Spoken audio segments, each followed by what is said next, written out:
નમસ્કાર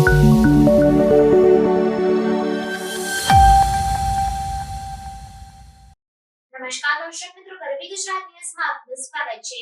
વેડજ પોલીસે ફરવા જવાના બહાને કાર ભાડે રાખી રસ્તામાં ચાલકને છોડી કાર લઈને ભાગી જતી ટોળકીના 5 ઇસમો સહિત એક મહિલાને ઝડપી પાડી।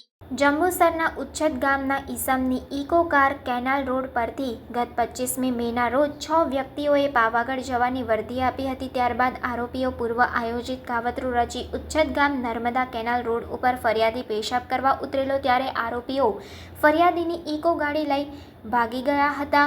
આ મામલે ફરિયાદીએ વેડજ પોલીસ મથકે ફરિયાદ નોંધાવી હતી। વેડજ પોલીસ મથકના પીએસઆઈ RL ખટાણાએ તપાસ શરૂ કરી હ્યુમન ઇન્ટેલિજન્સ અને ટેકનિકલ સર્વેલન્સ વડે તપાસ શરૂ કરી હતી, જેમાં મળેલી એક કડી આધારે ડભોઈના કારવણ ગામના રીઢા ગુનેગાર રાહુલ ઉર્ફે કિશુ વસાવાને ઝડપી પાડ્યો હતો। પોલીસે તેની ઉલટ તપાસ કરતા આ કામગીરીમાં કપડવંજના ચિરાગ પટેલ, પાદરાના ભૂપેન્દ્રસિંહ ઉર્ફે ભૈલુ ઉર્ફે જોખમ પડિયાર અને તેની પત્ની કૃષ્ણાબેન, મહેમદાબાદના સુનિલ ઉર્ફે સુરેશ પટેલ અને પાદરાના રોનક ઉર્ફે રોકી છાસટિયાને ઝડપી પાડ્યા હતા। પોલીસે ગેંગ પાસેથી ચોરી કરેલી ઇકો ગાડી અને ચોરી કરવા માટે ઉપયોગ કરેલી ઇકો ગાડી અને બુલેટ તેમજ ઝડપાયેલા આરોપી પાસેથી 7 નંગ મોબાઈલ સાથે કુલ કિંમત ₹10.23 લાખનો મુદ્દામાલ જપ્ત કર્યો હતો।